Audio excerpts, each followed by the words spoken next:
o'clock, 12 o'clock rock, we're gonna rock around the clock tonight. Put your glad rags on, join me home, we'll have some fun. Welcome to part 2 of Why Do We Die When We're Dead?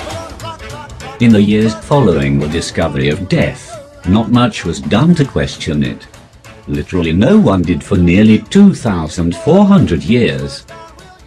Joy and sorrow walked with us together through our lives. And no more apparent was this than during the 50s, when hectic dance to rock and roll was compensated with occasional funerals for loved ones. A double play, having to be seen to be believed. Being born in the suburbs of Los Angeles in 1957, John-HenryCraepps grew up in the middle of this frenzy of emotions running wild. It was a time when the fear and denial of death was starting to root. Death was becoming taboo. And not just that.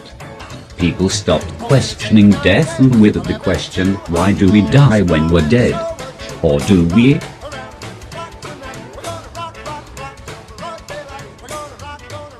University of California, Berkeley. It was here John-HenryCraepps discovered his fascination with life and its questions. And maybe none are more thought-provoking and enduring than the one we are examining in this video. The question that provoked Craepps was a big one. Why do we die when we're dead? That was the original big one. Little did he know that if life had anything in store, it would be the experience that turns the question on its head. Fast forward to 1979, when John Henry's father died. He was devastated. But what hit him was, sure, his father had died. But was he dead?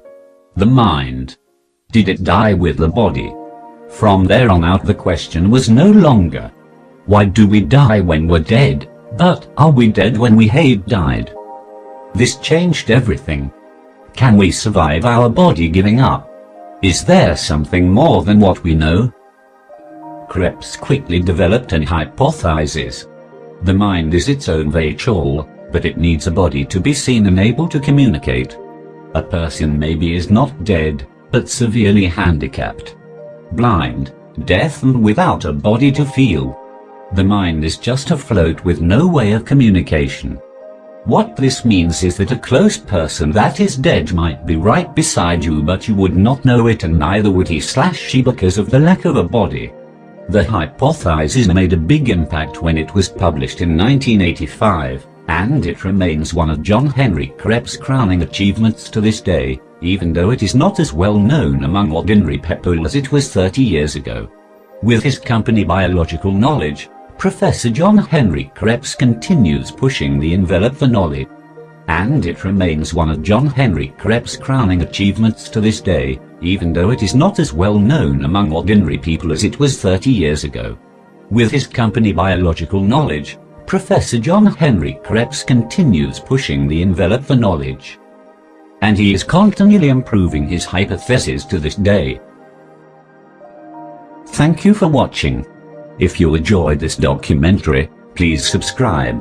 Next week we will open another file in Biological Knowledge's archive and bring you yet another insightful story.